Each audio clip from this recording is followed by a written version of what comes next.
Hello students, welcome back to my YouTube channel. आज के class में हम लोग 3 क्वेश्चन सॉल्व करेंगे। तीनों ही क्वेश्चन बहुत ही इम्पॉर्टेंट है और अच्छे लेवल के हैं। तो रिक्वेस्ट है आपसे कि वीडियो को अंत तक देखिएगा। पहला क्वेश्चन जो है उसमें एक मैट्रिक्स दिया गया है a equal to cos theta sine theta minus sine theta and cos theta, और हमें प्रूव करना है कि जब भी हम इस मैट्रिक्स का n पावर रेज करते हैं तो थीटा रिप्लेस हो जाता है n थीटा से। दैट मीन्स n के वैल्यू अगर आप 2 रखें, मतलब 2 पावर रेज करें तो ये हो जाएगा 2 थीटा, ये भी 2 थीटा, ये 2 थीटा, ये 2 थीटा। 3 रखने पर ये 3 थीटा हो जाएगा। उसी तरीके से n रखने पर ये n थीटा होता है। n यहाँ पर एक नेचुरल नंबर, ठीक है, n एक natural number, n belong to set of natural number. एक ये क्वेश्चन है। दूसरा क्वेश्चन हम लोग करेंगे कि product of two matrices A B, दो मैट्रिसेस हैं, इनका प्रोडक्ट जो है ये सिमेट्रिक तब होगा जब A B equal to B A होगा, यानी कि मैट्रिक्स मल्टीप्लिकेशन जब कम्यूट करेगा तब इसका प्रोडक्ट भी सिमेट्रिक हो जाता है। उसके बाद एक तीसरा क्वेश्चन करेंगे जो कि इक्वेशन से रिलेटेड होगा। एक मैट्रिक्स फाइंड आउट करना होगा जो दिए गए इक्वेशन को सेटिस्फाई करेगा। तीनों ही क्वेश्चन अच्छे लेवल के हैं, ठीक है, इंपॉर्टेंट क्वेश्चन है, तो इसको डिस्कस करते हैं। चलिए स्टार्ट करते हैं पहला क्वेश्चन। तो इसको हम प्रूव कैसे करेंगे? A to the power n equal to ये ऐसा होगा, इसको हम कैसे प्रूव करेंगे? क्या हम इसे बार बार मल्टीप्लाई करें? क्योंकि एन का तो कोई फिक्स वैल्यू नहीं दिया गया है, यहाँ पर एन एक आर्बिट्रेरी है, ठीक है, नेचुरल नंबर है। तो इस तरह का स्टेटमेंट या रिजल्ट को प्रूव करने के लिए हम लोग यूज करते हैं प्रिंसिपल ऑफ मैथमेटिकल इंडक्शन, जो कि क्लास 11th में ही आपका एक चैप्टर है जो आपके सिलेबस से हटा दिया गया है, लेकिन मैंने इसे पढ़ाया है, डिटेल में डिस्कस किया है, तो इसी का हम लोग यूज करने वाले हैं। Principle of mathematical induction, we shall prove the result by principle of mathematical induction.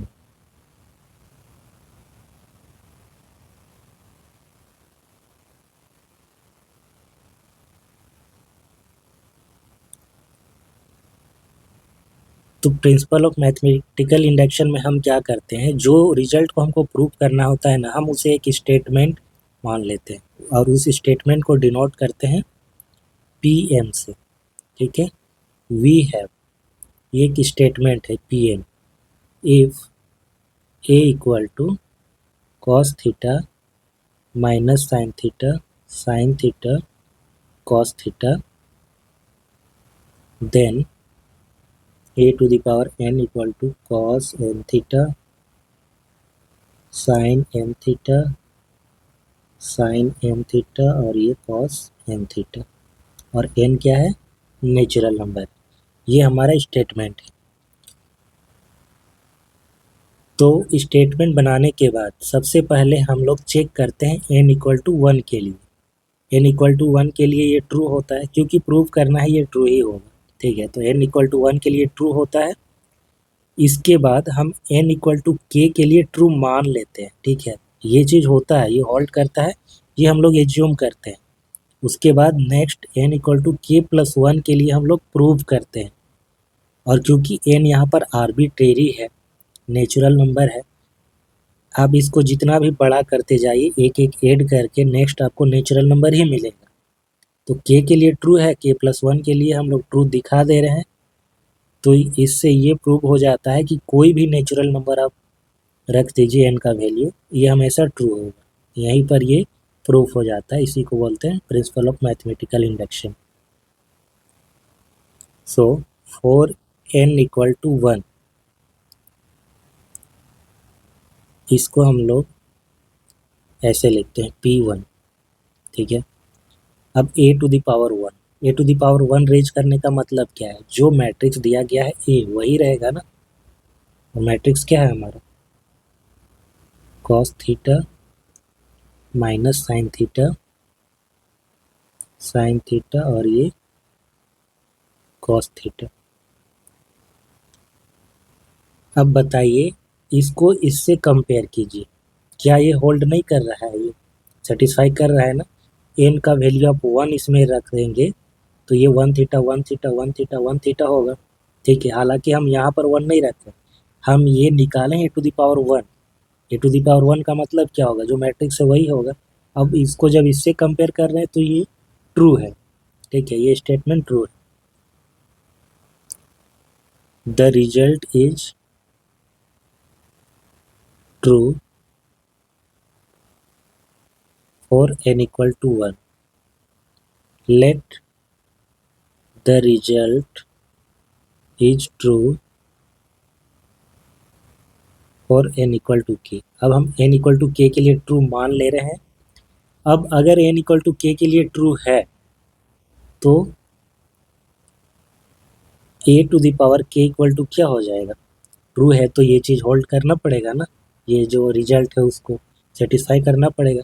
तो a to the power k equal to हो जाएगा cos k theta minus sine k theta sine k theta और ये cos k theta. Now we shall show that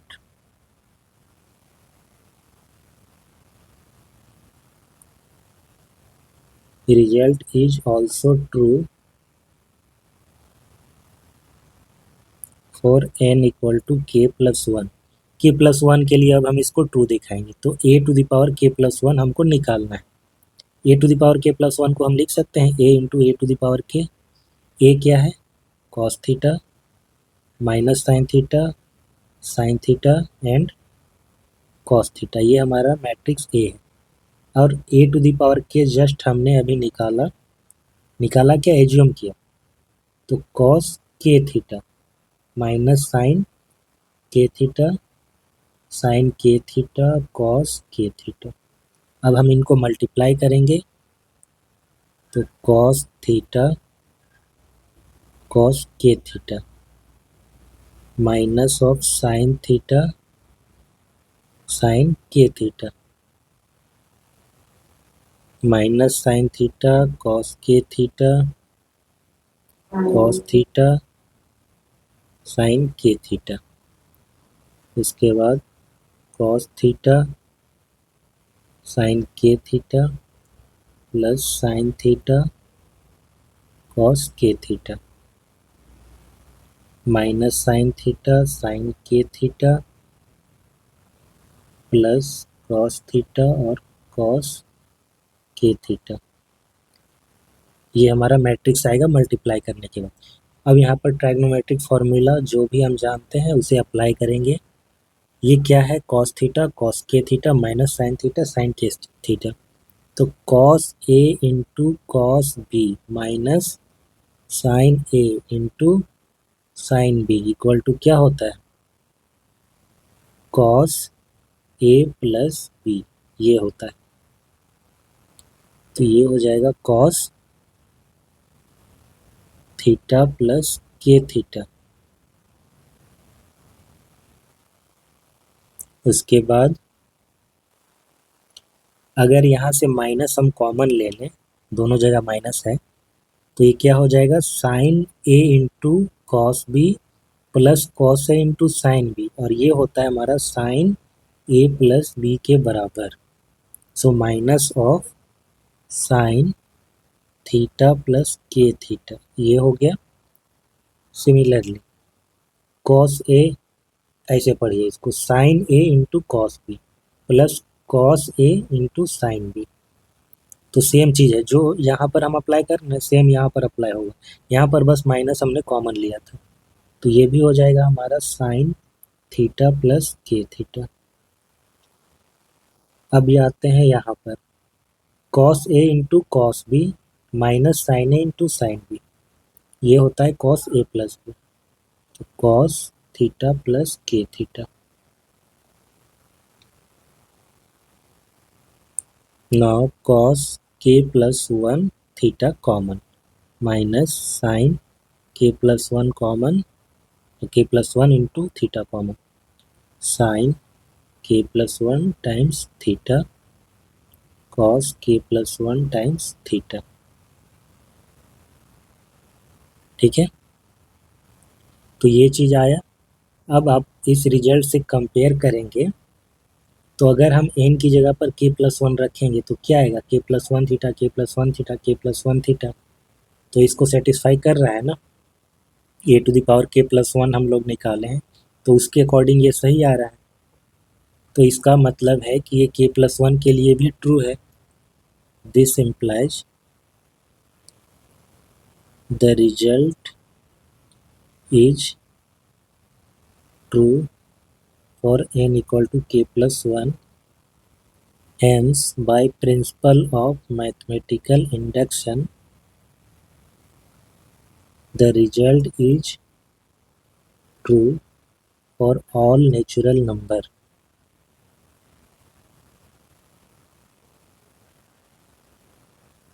n। Next question हम लोग solve करेंगे, ये भी बहुत अच्छा क्वेश्चन है। ठीक है, इसमें दो square matrix A and B दिए गए। A and B are two matrices of the same order. Square matrix नहीं बोला गया है, सेम ऑर्डर का बोला गया है, लेकिन मैं आपको बता रहा हूँ ये स्क्वायर मैट्रिक्स ही होगा, क्योंकि स्क्वायर मैट्रिक्स होगा तभी ये चीज़ सही होगा। कम्यूट करने के लिए स्क्वायर मैट्रिक्स होना ज़रूरी है। अगर ये 2/3 का होगा और दूसरा मैट्रिक्स एक 3/1 का होगा, तो बताइए क्या होगा फिर। इसका प्रोडक्ट तो 2/1 आएगा, लेकिन अगर हम इसको रिवर्स इधर कर दें 3/1 और ये 3/2, अब क्या आएगा, डिफाइंड ही नहीं होगा। इसीलिए स्क्वायर मैट्रिक्स होना ज़रूरी है। सो दो स्क्वायर मैट्रिक्स सेम ऑर्डर के, इसका जो प्रोडक्ट होगा ए बी, ये सिमेट्रिक कब होगा, ये सिमेट्रिक तब होगा जब ए और बी कम्यूट करेंगे। कम्यूट करने का मतलब ये property A B equal to B A, इसी को बोलते हैं commutative property. In general matrix multiplication is not commutative. ठीक है, मैट्रिक्स मल्टीप्लिकेशन कम्यूटेटिव होता नहीं है इन जनरल, कभी कभी होता है, लेकिन कभी कभी को हम प्रॉपर्टी नहीं बना सकते उसका। तो इफ़ एंड ओनली इफ़ लगा हुआ है, इसका मतलब होता है कि अगर ये चीज़ है ए बी सिमेट्रिक है तो ये कम्यूटेटिव होगा, और अगर कम्यूटेटिव है तब ये सिमेट्रिक होगा। ये होता है इफ़ एंड ओनली इफ़ का मतलब। तो हमें दोनों ही तरफ से प्रूव करना होगा। पहले हम ये मानेंगे और ये प्रूव करेंगे, फिर ये मानेंगे और ये प्रूव करेंगे, कन्वर्स भी प्रूव करना होगा। और ये चीज़ हमारे पास इंफॉर्मेशन है। ठीक है, A and B are two matrices of the same order. अच्छा, इसमें एक इंफॉर्मेशन मिसिंग है, ये सिमेट्रिक होते हैं। ठीक है, सिमेट्रिक मैट्रिसेस होंगे। A and B are symmetric matrices of the same order. तो ए और बी दोनों ही सिमेट्रिक होंगे, ये हमारे पास इंफॉर्मेशन है, और हमको फिर ये दोनों चीज़ें प्रूव करनी है। चलिए प्रूव करते हैं। A and B are symmetric matrices. Symmetric होने का मतलब क्या है कि ए का हम ट्रांसपोज लेंगे तो ए के बराबर आएगा, एंड बी का ट्रांसपोज लेंगे तो बी के बराबर होगा। ये हमारे पास इंफॉर्मेशन है। ठीक है, पक्के तौर पर। इसके बाद प्रूव क्या करना है कि ए बी सिमेट्रिक होगा तब जब A B equal to B A होगा, यानी कि कम्यूटेटिव होगा। फिर इसका कन्वर्स को हमको ये प्रूव करना होगा कि A B equal to B A अगर है, यानी कि जब कम्यूटेटिव है, तब ए बी भी हमारा सिमेट्रिक होगा। तो सबसे पहले इस डायरेक्शन में हम इसे ट्रू मानेंगे। ठीक है, इसे मान लेंगे कि ए बी सिमेट्रिक है और ये प्रूव करेंगे। So let A B is symmetric.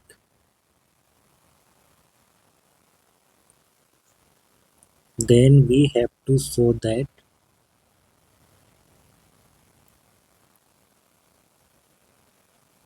A B equal to B A, यानी कि मल्टीप्लिकेशन इसका कम्यूटेटिव होगा। तो क्योंकि ये सिमेट्रिक है, इसका जो ट्रांसपोज होगा वो इसके इक्वल होगा। ठीक है, एंड वी नो दैट, हम लोग ट्रांसपोज की प्रॉपर्टी में पढ़े थे कि प्रोडक्ट का जो ट्रांसपोज होता है वो होता है बी ट्रांसपोज ए ट्रांसपोज के इक्वल। ठीक है, रिवर्स ऑर्डर में। इन जनरल यही चीज़ होता है, इन जनरल यही चीज़ होता है, बट यहाँ पर क्योंकि सिमेट्रिक बोला गया है, सिमेट्रिक है, तो ये होगा, उसका ट्रांसपोज खुद के इक्वल होगा। तो अब इन दोनों को जब कंपेयर करेंगे तो इसका मतलब होगा कि A B equal to B transpose और ए ट्रांसपोज। ठीक है, now A B equal to, अब बी ट्रांसपोज क्या है हमारा, बी के बराबर है क्योंकि बी हमारा सिमेट्रिक है। ए ट्रांसपोज क्या है, ए के बराबर है क्योंकि ए सिमेट्रिक है। Since B transpose equal to B and A transpose equal to A. हो गया कम्यूटेटिव जो हमें प्रूव करना था। इसका मतलब है कि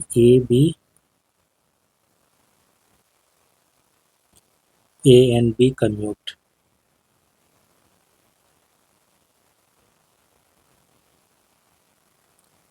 इसके बाद कन्वर्स इसका प्रूव करेंगे रिवर्स डायरेक्शन में। Let A and B commute, then A B equal to B A होगा, कम्यूटेटिव है तो। हमें प्रूव करना है सिमेट्रिसिटी। सिमेट्रिसिटी प्रूव करने के लिए क्या करना होगा कि ए बी का जो ट्रांसपोज है वो ए बी के बराबर दिखाना होगा। तो हम ट्रांसपोज लेते हैं, A B transpose, since A B transpose equal to B transpose A transpose, ये होता है, ये उसका प्रॉपर्टी है ट्रांसपोज के प्रॉपर्टी में, तो ये चीज़ होता है। अब क्योंकि बी ट्रांसपोज और ए ट्रांसपोज इक्वल टू हो जाएगा बी ए के, A B transpose equal to B transpose क्या है, B, A transpose equal to A, क्योंकि ये सिमेट्रिक है। B transpose equal to B and A transpose equal to A, ये हमारे पास इंफॉर्मेशन था पहले से ही, ये दोनों ही मैट्रिक्स सिमेट्रिक थे। तो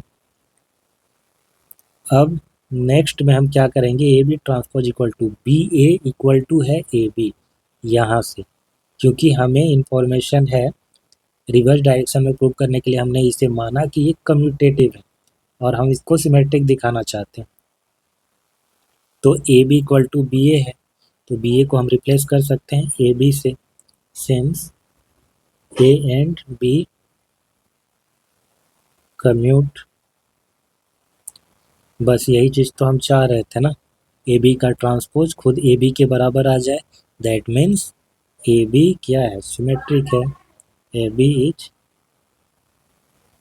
symmetric.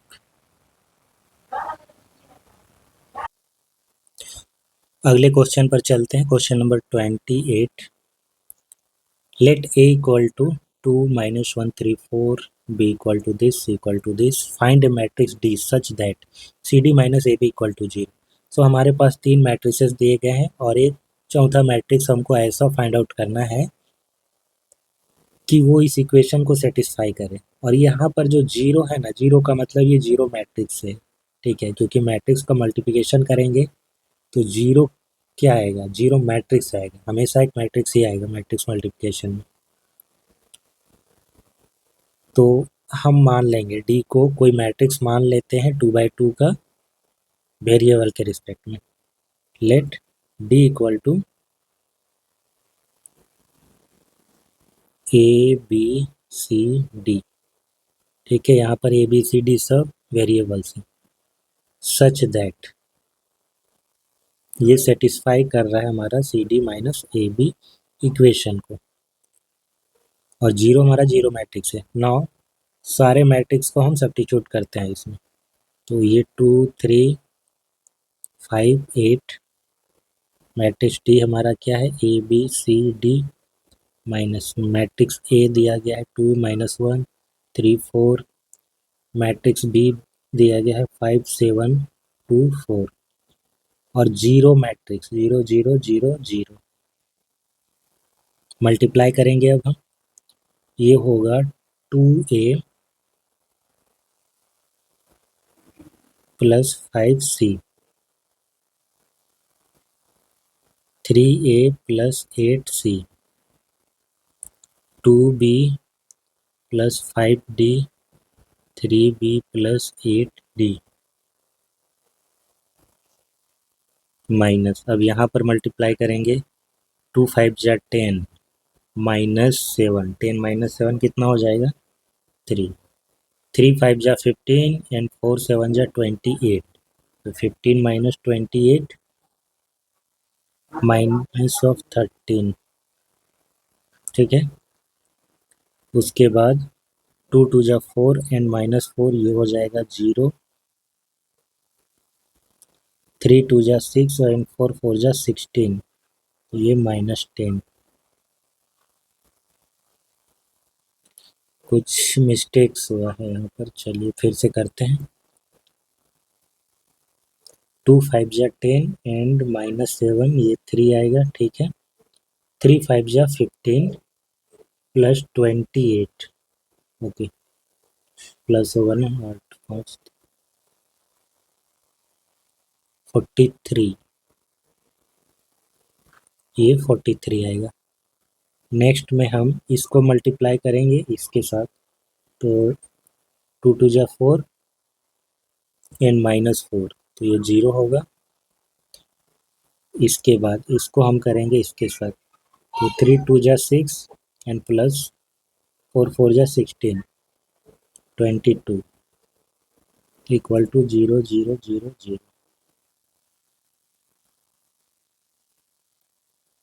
So 2a plus 5c minus 3, 3a plus 8c minus 43, 2b plus 5d, 3b plus 8d minus 22 equal to 0 0 0 0। दो मैट्रिक्स इक्वल तब होते हैं जब उनका ऑर्डर सेम है, जो कि यहाँ पर है ही, उसके कॉरेस्पॉन्डिंग एलिमेंट भी सेम है। तो ये एलिमेंट इसके बराबर होगा, ये इसके बराबर होगा, इनफैक्ट सब 0 0 के बराबर होंगे। So 2a plus 5c minus 3 equal to 0, या बोलिए कि 2a plus 5c equal to 3, 3a plus 8c minus 43 equal to 0, this implies 3a plus 8c equal to 43, equation 1 and 2। अब इसको हम सॉल्व करेंगे, कैसे करेंगे, इक्वेशन 1 और 2 की मदद से हम c को एलिमिनेट करते हैं, ठीक है। सी को एलिमिनेट करने के लिए इसको हम 8 से मल्टीप्लाई करते हैं, इसको 5 से करेंगे और सब्ट्रैक्ट कर देते हैं। So equation 1 times 8 minus equation 2 times 5, 16a 40c 24, 15a plus 40c, और इसको हम सब्ट्रैक्ट करते हैं, तो ये कैंसल आउट हो जाएगा, 16 में से 15 जाएगा तो a इक्वल टू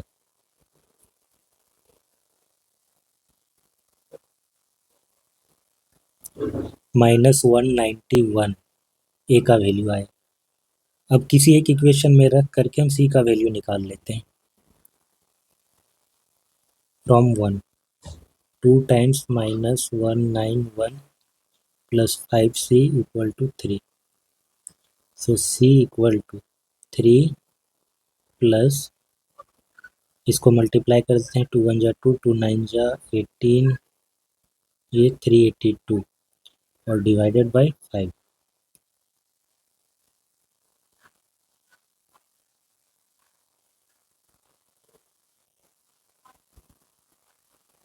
77 सी का वैल्यू आया,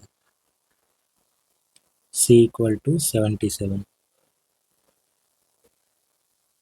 नाउ ये इक्वल होगा 0 के, ये भी इक्वल होगा 0 के, so 2b plus 5d equal to 0,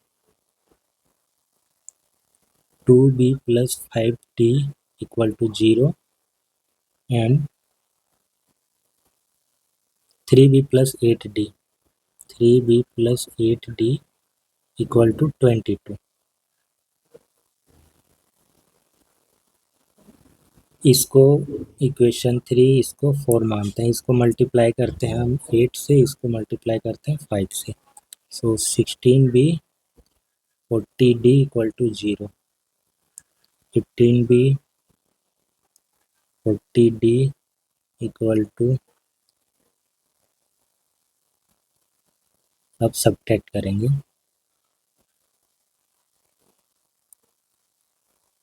ये कैंसिल आउट हो जाएगा, ये होगा b equal to minus of 110, तो b का वैल्यू आया -110। इसके बाद किसी एक इक्वेशन में रखते हैं, from equation 3 b equal to क्या आएगा, -5d डिवाइडेड बाई 2, -5/2 d का वैल्यू,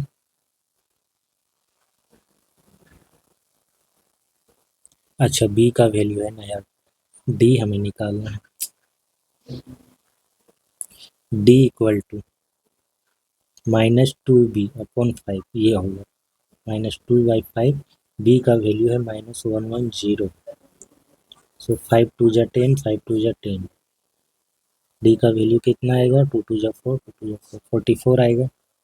सो मैट्रिक्स हमारा d क्या था, a b c d, a का वैल्यू कितना आया -191, b का वैल्यू आया -110, c का वैल्यू आया 77 और d का वैल्यू आया 44। ये हमारा मैट्रिक्स d निकल करके आ गया। सो उम्मीद करते हैं आज का जो भी 3 क्वेश्चन हमने सॉल्व किया वो आपको अच्छे से समझ आया होगा। कोई डाउट होता है then let me know in the comment section, और हम लोग नेक्स्ट क्लास में एक्सरसाइज जो है मिसलेनियस का उसके क्वेश्चन सॉल्व करेंगे, देन ये चैप्टर कंप्लीट हो जाएगा। ठीक है, तो मिलते हैं नेक्स्ट क्लास में। Thanks for watching, have a nice day.